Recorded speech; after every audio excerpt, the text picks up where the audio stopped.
বাংলার একটা বিজ্ঞাপনের কথা মনে পড়ছে, নকল হইতে সাবধান। বাংলার রাজনীতিতে এই মুহূর্তে নকল এবং আসল নিয়ে একটা চরম দ্বন্দ্ব শুরু হয়েছে। এই নিয়ে আজকে কথা বলবো শতরূপ ঘোষের সঙ্গে। বাম নেতা আমার সঙ্গে রয়েছেন। শতরূপ, বেঙ্গল পলিটিক্সে তোমাকে স্বাগত। একটা জিনিস তুমি আমায় বলো, তৃণমূল কি তাহলে আসল তৃণমূলের দিকে চলে যাচ্ছে? তৃণমূলের কোনো আসল তৃণমূল নকল তৃণমূল হয় না, তৃণমূল একটাই, চোর তৃণমূল। আচ্ছা, কিন্তু ঘটনা হচ্ছে যে এক বন্দ্যোপাধ্যায় গত 15 বছর ধরে বা তারও আগে থেকে বাংলার রাজনীতিতে ভীষণভাবে সমমহিমায় থেকেছেন। এখন আরেক বন্দ্যোপাধ্যায়ের, যে বন্দ্যোপাধ্যায়কে তুমি খুব ভালো করে চেনো একটা সময়, সে বন্দ্যোপাধ্যায়কে নিয়ে এখন তুমুল তোলপাড় চলছে, ঋতব্রত বন্দ্যোপাধ্যায়। যারা করছে তারা বুঝবে, আমাদের কি আছে, আমাদের কাছে তো ও ক্লোজ চ্যাপ্টার বহু বছর আগে। এখন তৃণমূল বুঝবে, মাথায় তুলেছিল, এখন বুঝবে কি জিনিস। হ্যাঁ, বলা হচ্ছে যে ইতিমধ্যেই নাকি একটি বৈঠক হয়েছে। সে বৈঠকে নাকি 50 জন বিধায়ক তাতে নিজেদের মানে আলোচনাও সেরেছেন। খুব শিগগিরই দ্বিতীয় তৃণমূল হিসেবে এদের নাকি একটা চিঠি জমা পড়ছে, সেটা নাকি আগামীকাল পড়বে। করতে পারে। দেখো, আমি একটা কথা বলি, অভিষেক, দেখো, তুমি তো রাজনীতি এতদিন ধরে দেখছো, আমি যতটুকু দেখছি, আমার দেখো, কোনো একটা দল সরকার থেকে চলে গেল হুম। বা কারোর একটা হাত থেকে সরকার চলে গেল, এইটা তো হয়, এটা তো ভোট হয় সেই কারণে, কারোর হাতে সরকার আসে, কারোর হাত থেকে সরকার চলে যায়। কিন্তু কারোর হাত থেকে এক মাসের মধ্যে সরকারও চলে গেল, পার্টিও চলে গেল, এইটা কিন্তু ভারতের রাজনীতিতে কোনোদিন হয়েছে বলে আমার জানা নেই। মানে আমাদেরকে নিয়ে বলতো না যে সিপিএম এখন শূন্য থেকে মহাশূন্য যাবে, এবার দেখো কে মহাশূন্য যাচ্ছে। হ্যাঁ, কিন্তু শুধু যে তোমার 50 জন বিধায়ক নিয়ে আসল তৃণমূল হিসেবে প্রতিষ্ঠা পাওয়ার যে লড়াই, শুধু তাই নয়, এমনকি নাকি প্রতীকটাও নাকি চলে যেতে পারে, এরকম শোনা যাচ্ছে। গেলে যাবে, আমার কি, এগুলো তো আমাদের কিছু না। আমার এই প্রদীপটাকে দেখছো, হ্যাঁ। গোটা পৃথিবীর যেখানে যাবে, যেখানে সূর্যের আলো পড়ে, হ্যাঁ। যেখানে খেটে খাওয়া মানুষ, সেখানেই প্রতীকটা পাবে। এই প্রতীকটাই থেকে যাবে, বাকি ওইসব প্রতীক কোথায় আছে কোথায় যাবে আমাদের কি। আজকে কার্যত বোধহয় 30 দিন পর, বোধহয় 29 দিন পর, মমতা বন্দ্যোপাধ্যায় প্রকাশ্যে সভা করতে এলেন ধর্মতলার ওয়াই চ্যানেলে, এবং সেখানে তিনি বললেন যে আমি যদি বেঁচে থাকি কখনো মানে বিজেপিকে এখান থেকে সরাবই, আমি কখনো হারবো না। আপনি বেঁচে ছিলেন বলে তো বিজেপি এলো। আপনি বেঁচে না থাকলে, যদি আপনি আরো আগে বলতে নেই, যদি আপনি না থাকতেন, আমি আপনার মৃত্যু কামনা, আমি ওনার মৃত্যু কামনা করছি না, কিন্তু উনি যদি না থাকতেন সক্রিয় রাজনীতিতে, তাহলে তো পশ্চিমবাংলায় বিজেপি আসতো না। আপনি বেঁচে থাকতে পশ্চিমবাংলায় বিজেপি প্রথম এমপি জিতেছিল, আপনি বেঁচে থাকতে প্রথম বিজেপি জোট সরকার করেছিলেন, করে তার মন্ত্রী হয়েছিলেন, আপনি বেঁচে থাকতে পশ্চিমবাংলায় সিপিএম কে, কংগ্রেসকে শেষ করে বিজেপিকে প্রধান বিরোধী দল হতে দেখলাম আমরা, আপনি বেঁচে থাকতে পশ্চিমবাংলায় বিজেপির প্রথম সরকার দেখলাম। এগুলো সব তো আপনি বেঁচে ছিলেন বলেই হয়েছে। আচ্ছা, শতরূপ, 12 বছরের মধ্যে একই লোক পরপর দুবার কি করে বহিষ্কৃত হয়? মানে কেন এই ব্যাপারটা কেন ঘটে একজনের? 12 বছরের মধ্যে কোথায়, 2017-এ বোধহয় আমাদের পার্টি থেকে এক্সপেল হয়েছিল। হ্যাঁ, তার মানে তো যদি 8-9 বছর, 8-9 হ্যাঁ। বছর। হ্যাঁ, তাই যদি হয়, 8-9 বছরে যদি হয়, হ্যাঁ। মানে কি বলবো বলবো, তো পৃথিবীর মানে ইতিহাসে, বা আমি জানি না, বাংলার ইতিহাসে তো একমাত্র নায়ক তো বটেই যে সিপিএম থেকে এক্সপেলড হয়েছে বা তৃণমূল থেকেও এক্সপেলড হয়েছে। এখন যদি নিজের দল বানায়, আমার ধারণা কদিন পরে নিজের দল থেকেও এক্সপেলড হবে। এবং তাকেই তো দলনেতা করে নাকি করেছে, যারা করেছে। হ্যাঁ, তো এই পরিস্থিতিতে মানে ধরো একদিকে মানে তৃণমূলকে নিয়ে যখন তোলপাড় চলছে আর কি, এই পরিস্থিতিতে তোমার বামেদের একদম লক্ষ্য, যেখানে ফোকাস হচ্ছে ওদিকে তিলজলার বস্তির। তো খালি তিল জ্বালানো, আমি তোমার একটা কথা বলি, বিজেপি ইচ্ছে করে প্রথম আঘাতটা করেছিল তপসিয়াতে, কেননা ওটা মুসলমান অধ্যুষিত অঞ্চল। ওখানে যখনই এই ডেমোলিশন হবে, তখন কিছু মানুষ সেখানে গিয়ে প্রতিবাদ করবে, এবং তখন ওরা বলতে পারবে যে দেখো, মুসলমানদেরকে বাঁচানোর জন্য এসব করা হচ্ছে। সেই কারণে করা হয়েছিল। এবং তারপরে দেখো, তার 2-1 দিনের মধ্যেই যখন শিয়ালদা স্টেশন থেকে হকার উচ্ছেদ হলো, দমদম স্টেশন থেকে যখন হকার উচ্ছেদ হলো, সেই ছবি দেখেছো যে কিছু ঠাকুরের ছবি হাতে নিয়ে একজন হকার কাঁদছে, তার দোকানটা ফেলে দেওয়া হয়েছে, সে দোকানে জিনিসপত্র রেল লাইনে ফেলে দেওয়া হয়েছে, সে কোনো রকমের ঠাকুরের ছবিটাকে তুলে নিয়ে হাতে নিয়ে কাঁদছে। তারা সবাই হিন্দু। শিয়ালদা স্টেশনে আমরা দেখেছি এক হকার ভাইকে ফেসবুকে পোস্ট করতে, যে এতদিন 2017 সাল থেকে বিজেপি করছি, বিজেপি জিতেছে বলে বিজয় মিছিল করলাম, তারপরে আমার দোকানটাকে ভেঙে দেওয়া হলো।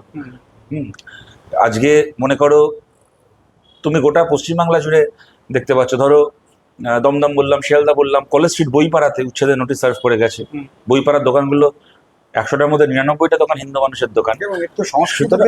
হ্যাঁ, একদম একেবারেই। সুতরাং পশ্চিমবাংলাতে আঘাতটা বেসিক্যালি গরিব মানুষের ওপর হচ্ছে। এটা কোনো হিন্দু মুসলমান, মানে বিজেপি চেয়েছিল হিন্দু মুসলমান অপটিক্স এটাকে বন্দি করতে, কিন্তু সেই এবং মেন স্ট্রিম মিডিয়াও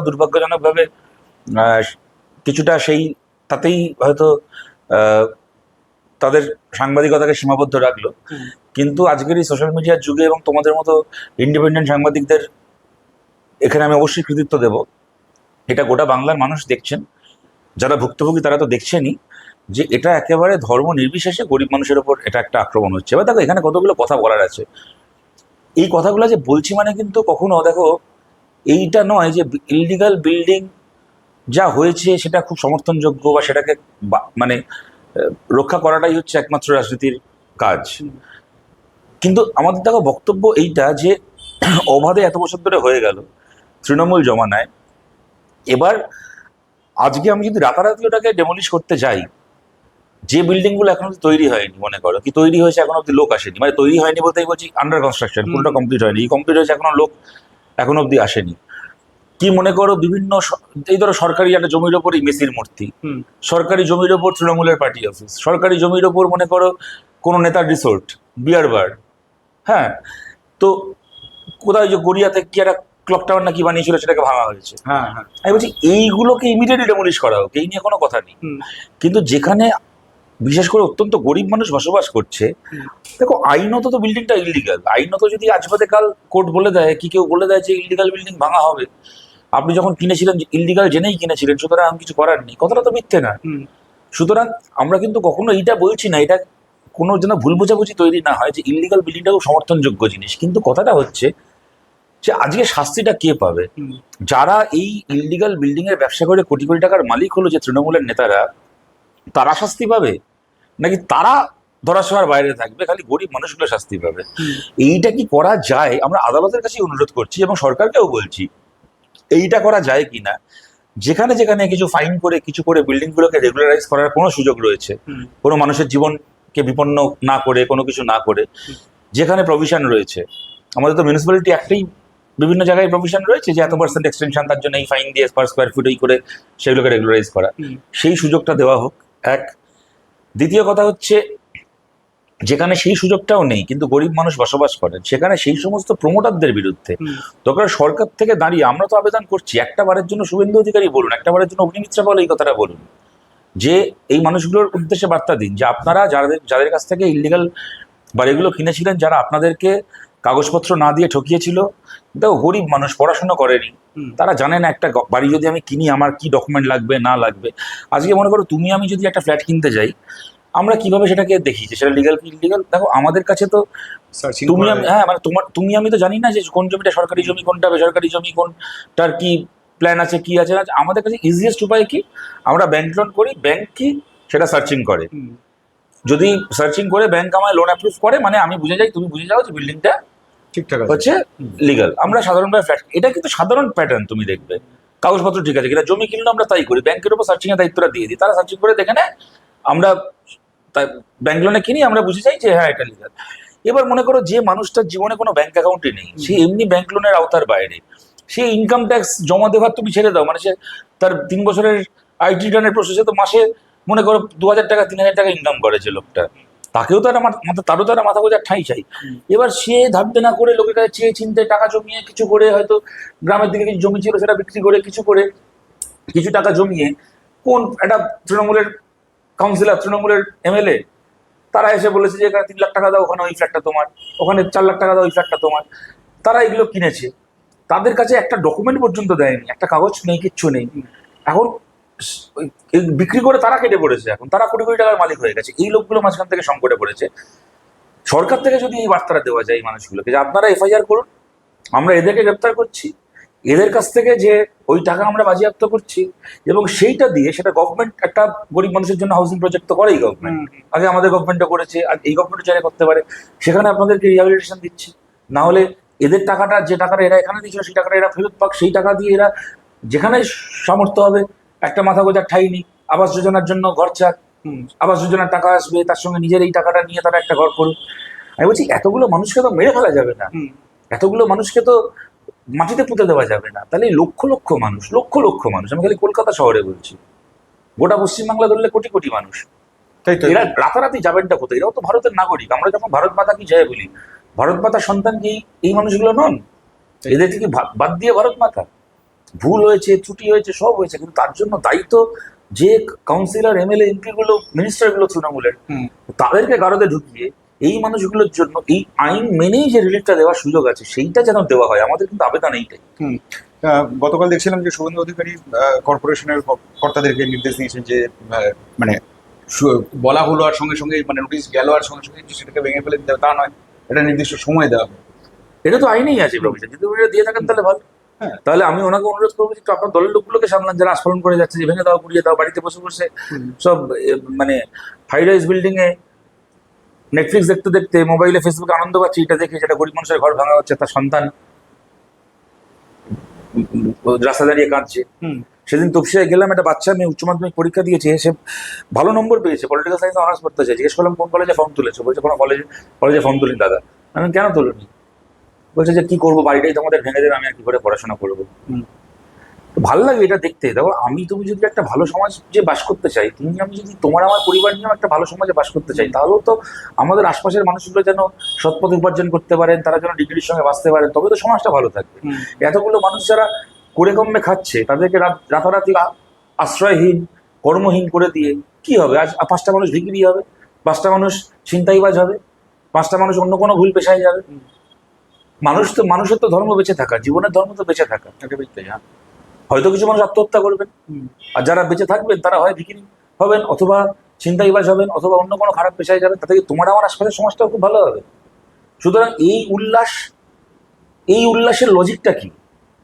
যে খুব ভালো হচ্ছে এদের ঘরগুলো ভাঙা হচ্ছে, খুব ভালো হচ্ছে হকারগুলোকে তুলে দেওয়া হচ্ছে। এই হকারগুলোকে তুলে দিলে এতগুলো মানুষ উপার্জনহীন, আশ্রয়হীন হয়ে গেলে নিজের পরিবারকে নিয়ে নিজে খুব শান্তিতে একটা বাড়িতে বসবাস করতে পারবো। সিস্টেমটা তো ভেঙে পড়বে, সবকিছু ভেঙে পড়বে। আমি তাই বলছি যে আমি যদি কোনো মানবতা, আমি যদি কোনো নৈতিকতার দৃষ্টিভঙ্গিতে নাও দেখি, আমি যদি কোনো ব্যক্তি স্বার্থের জায়গা থেকেও দেখি, তাহলে ব্যক্তি স্বার্থেও আপনার কোন ব্যক্তি স্বার্থটা চরিতার্থ হবে যদি রাতারাতি এতগুলো মানুষকে আজকে একটা ভুল পথে চলে যেতে হয়।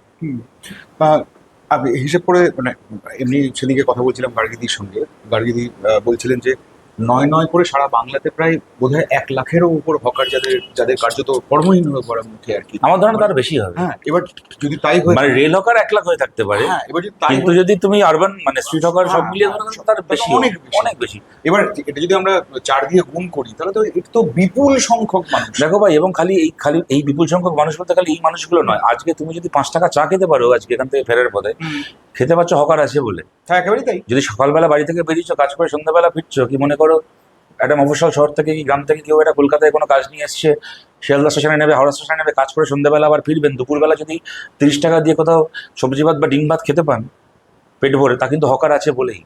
হকার না থাকলে কিন্তু 5 টাকার চা জুটবে না, 30 টাকা কিন্তু সবজি ভাত ডিম ভাত জুটবে না।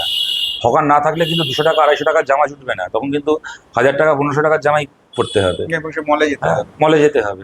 হকার না থাকলে কিন্তু একটা 150 টাকার চটি জুটবে না, তোমায় কিন্তু 1500 টাকার কি 700-800 টাকার কি 1000 টাকার জুতোই বাটার দোকান থেকে কিনতে হবে। অতএব প্রশ্নটা কিন্তু এখানে খালি যে সেলার তার প্রশ্ন না, এটা কিন্তু কনজিউমারেরও প্রশ্ন, ক্রেতারও প্রশ্ন। হকার যদি আজকে পশ্চিমবাংলা যদি হকার শূন্য রাজ্য হয়ে যায়, আমি তো ভাবতে আমার ভয় করছে সিনারিওটা কি হবে। যদি হকারের কোনো দোকান না থাকে, যদি সমস্ত এসি বড় দোকান থাকে, তাহলে কেনাকাটা করতে পারবে কটা মানুষ? তো সেইটা তুমি একবার কল্পনা করে দেখো। সবচেয়ে বড় এই যে সমস্ত সময় ধর পুজো বা পয়লা বৈশাখের সময় যে সেলটা বসে, সব তো ফুটপাতেই বসে, সাংঘাতিক ব্যাপার হবে। এবং আমি বলছি ওই দোকানগুলো তো দাম বাড়বে, ওই দোকানগুলো তো জিনিসের দাম পাবে, কারণ কম্পিটিশন নেই। আজকে মনে করো একটা জামা 500 টাকায় পাওয়া যায় বলে আমি একটা শপিং মল চালাই, আমি তাও জানি যে জামার দামটাকে আমি 1000, 1200, 1500 রাখছি, কিন্তু যখন 500 টাকার জামাটা পাওয়াই যাবে না, তখন তো আমার কোনো অসুবিধা থাকবে না আমার 1500 টাকার জামাটাকে 2000 টাকা করতে। কারণ তখন তো তুমি কিনবে না, তোমাকে তো আসতেই হবে আমার কাছে, তোমার তো আর দ্বিতীয় কোনো যাওয়ার জায়গা নেই। আমি কোনো উত্তর দিচ্ছি না, আমি একটা প্রশ্ন করছি তোমাকে, বলো তো বাজারে খাসির মাংসের দাম কেন বাড়ছে গত 1 মাসে? এটা মানুষকে বলছি, ভেবে দেখুন তো একবার। খুব তো গরু কুরবানি, শুয়োর কুরবানি, ছাগল কুরবানি, মুরগি কুরবানি হলো। মুসলমান সম্প্রদায়ের মানুষ তো একটা অংশের মানুষ বলে দিলেন যে আমরা ঠিক আছে গরু কুরবানি করবো না, হলো না সেই অর্থে গরু কুরবানি বছর সেই অর্থে। কিন্তু বাজারে খাসির মাংস এখন কত টাকায় পাওয়া যাচ্ছে? আজ থেকে 3 মাস আগে খাসির মাংসের দাম কি ছিল, এখন কত কি ছিল? আমি ওই জন্য বলছি, বেশি চুলকুনি করতে গিয়ে না সামাজিক অর্থনৈতিক জায়গাগুলো ধাক্কা খেয়ে যাচ্ছে। তাতে কিন্তু যে উল্লাস করছে, গরু কুরবানি বন্ধ হয়েছে বলে যার খুব আনন্দ হয়েছে, তাকেও কিন্তু খাসির মাংসটা আবার মুরগির মাংসটা কিন্তু একটু বেশি দামে কিনতে হচ্ছে। কয়েকদিনের মধ্যে দেখুন খাসির মাংসের দাম, মুরগির মাংসের দাম কোথায় গিয়ে পৌঁছয়। সেরকম আমি বলছি, এই যে যদি হকার আজকে শেষ হয়ে যায়, তাহলে কিন্তু যে ক্রেতা যে তার এবার কি অবস্থা হয় ভাবলে কিন্তু সত্যি আমি বলছি আমরা চালাতে পারবো না, কিন্তু ঘর সংসার পরিবার চালাতে পারবো না। আচ্ছা, তোমরা তো এমনি আন্দোলন এই ব্যাপারটা নিয়ে শুরু করেছো, এই হকার উচ্ছেদের বিরুদ্ধে বা তোমার এই পুরো বস্তি উচ্ছেদের বিরুদ্ধে তোমরা লড়াই করছো তোমরা। এটাকে কি আরো সার্বিক আন্দোলন বা আরো বৃহত্তর আন্দোলনের দিকে এগিয়ে নিয়ে যাচ্ছ তোমরা? আমরা তো দেখো, আমরা তো চাই সব আন্দোলন সার্বিক হোক এবং আমরা চাই সমস্ত মানুষ একে অপরের পাশে দাঁড়ান। হুম। যে যোগ্য শিক্ষকের চাকরি চলে গেছে হুম। তৃণমূলের দুর্নীতির জন্য, তার পাশে হকাররা দাঁড়ান। হুম। যে হকারের দোকানটাকে আজকে ভেঙে দেওয়া হচ্ছে তার পাশে আইটি সেক্টরের একজন যাকে পিঙ্ক স্লিপ ধরিয়ে দেওয়া হয়েছে সেই শ্রমিক দাঁড়ান। হুম। আর আইটি সেক্টরের যাকে পিঙ্ক স্লিপ ধরিয়ে দেওয়া হয়েছে তার পাশে যোগ্যতা থাকা সত্ত্বেও তৃণমূলের দুর্নীতির জন্য চাকরি হারানোর একজন শিক্ষক দাঁড়ান। তবেই এই লড়াইটা কিন্তু খেটে খাওয়া মানুষ জিতবে। আমি হকারের উচ্ছেদ দেখে আনন্দ পাবো, হুম। আর আমাকে যখন পিঙ্ক স্লিপ ধরিয়ে দেওয়া হবে তখন একটা হকার তাই দেখে আনন্দ পাবে। আবার সরকারি কর্মচারী যখন ডিএ পাবে না তখন আবার একজন মনে করো মনে করো একজন অটো চালান যিনি তিনি আনন্দ পাবেন, কি রাস্তায় একটা রেস্টুরেন্ট চালান যিনি তিনি আনন্দ পাবেন যে সরকারি কর্মচারী কেন ডিএ পাবে। তারপর আবার তার যখন রান্নার কমার্শিয়াল গ্যাসের সিলিন্ডারের দাম বেড়ে যাবে তখন আবার একজন স্কুলের চাকরিহারা শিক্ষক আনন্দ পাবে। আমরা যদি প্রত্যেকে এরকমভাবে একে অপরের সঙ্গে ভাগ হয়ে থাকি তাহলে কিন্তু খালি এই ভারতে আদানি আর আম্বানি হাসবে। হ্যাঁ, কিন্তু যদি আমাদেরকে যদি মানে এই সমস্ত মানুষ যদি এই তোমার চাকরি হারানো শিক্ষকের লড়াইয়ের পাশে হকাররা দাঁড়ান, হকারের যন্ত্রণার পাশে আইটি সেক্টরের পিঙ্ক স্লিপ পাওয়া একজন শ্রমিক কর্মচারী দাঁড়ান, আইটি সেক্টরের একজন পিঙ্ক স্লিপ পাওয়া শ্রমিক কর্মচারী চাকরিটার গ্যারান্টি করার জন্য যদি তার পাশে স্কুল শিক্ষক দাঁড়ান, তাহলে এই লড়াই খেটে খাওয়া মানুষ জিতবে। এবং সমাজে কিন্তু প্রত্যেকের দরকার রয়েছে।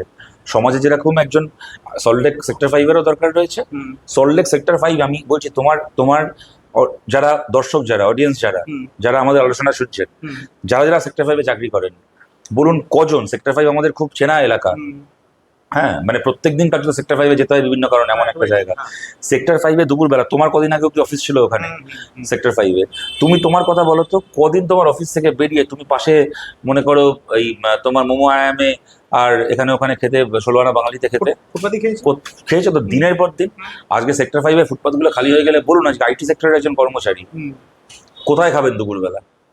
সেক্টর 5-এর খাবার যদি না থাকে, আর যদি সল্টলেক ওই তোমার করুণাময়ী মোড়ে খাবার না থাকে, আমি তোমায় বলছি যে দমদম স্টেশনে যখন হওয়ার পরের দিন সকালবেলা রাত্রিবেলা তো হয়েছে, ঘুমিয়ে পড়েছিলাম, তখন আমি জানতে পারিনি এটা।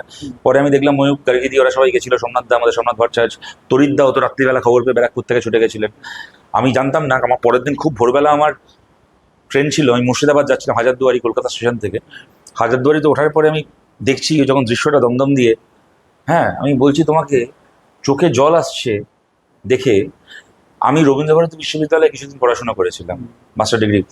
হ্যাঁ, রবীন্দ্রভারতী থেকে ওই সময় যখন ফিরতাম আমি রবীন্দ্রভারতী থেকে বেরিয়ে আমি ট্রেনে করে ওই তোমার দুটো ইয়ে হতো, যদি আমি, কারণ তার আগে অব্দি আমি আশুতোষ কলেজে পড়তাম, তো আশুতোষ কলেজের এলাকায় আমার পার্টির কাজে আমি যুক্ত ছিলাম। তো আমি হয় রবীন্দ্রভারতী থেকে বেরিয়ে দমদম মেট্রো স্টেশন থেকে মেট্রো ধরে হাজরায় নামতাম, আর যেদিন বাড়ি ফেরার থাকতো সেদিন আমি রবীন্দ্রভারতী থেকে দমদম স্টেশনে গিয়ে ট্রেন ধরে শিয়ালদা থেকে ট্রেন ধরে বালিগঞ্জ স্টেশনে নামতাম, নেবে বালিগঞ্জ থেকে কসবায় আমার বাড়িতে যেতাম।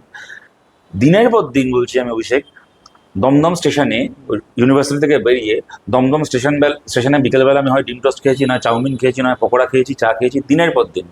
তখন ছাত্র জীবন, ইউনিভার্সিটিতে পড়ি, পকেটে টাকা থাকতো না, 20 টাকা 25 টাকা 30 টাকা হয়তো একদিন থাকতো।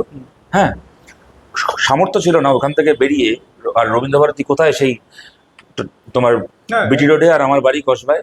সারাদিন ওই সব করার পরে খিদে পেতো, সকালবেলা বাড়ি থেকে খেয়ে যেতাম। সম্ভব হতো না তখন, হকার না থাকলে না খেয়ে থাকতে হতো। দমদমের ওই হকাররা ছিলেন বলে কিছু ঋণ কোনোদিন শোধ করা যায় না, এই ঋণ জীবনে শোধ করতে পারবো না। দমদমের এই হকার, আমার অপরাধ বোধ হচ্ছিল, আমি কিছু করতে পারলাম না।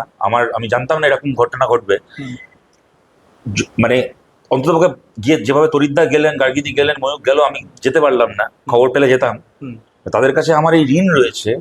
তারা না থাকলে আমার ওই ছাত্র জীবনের ওই একটা সময়, যে কদিন আমি রবীন্দ্রভারতীতে পড়াশোনা করেছি, খুব অল্প দিন, কিন্তু যে কদিন পড়াশোনা করেছি, ওই ওই ওই দিন, ওই বিকেলবেলাগুলো না, আমার কৃতজ্ঞতা লেখা আছে ওই মানুষগুলোর কাছে তারা না, এবং এটা আমি খালি আমার কথা বলছি না, আমি আমার ব্যক্তিগত জায়গা থেকে এটা বলছি, কিন্তু এরকম অসংখ্য মানুষ। তুমি তো তোমার তাদের- প্রজন্মের রিপ্রেজেন্টেশন আমার প্রজন্ম, আমার আগের প্রজন্ম, আমার পরের প্রজন্ম, হকার না থাকলে আপনি বলুন, তুমি বলো কজন সাধারণ মানুষ শুধুমাত্র বড় দোকান, বড় রেস্টুরেন্ট, বড় হোটেল, বড় শপিং মলের ভরসায় বাঁচবে? তবে বলো।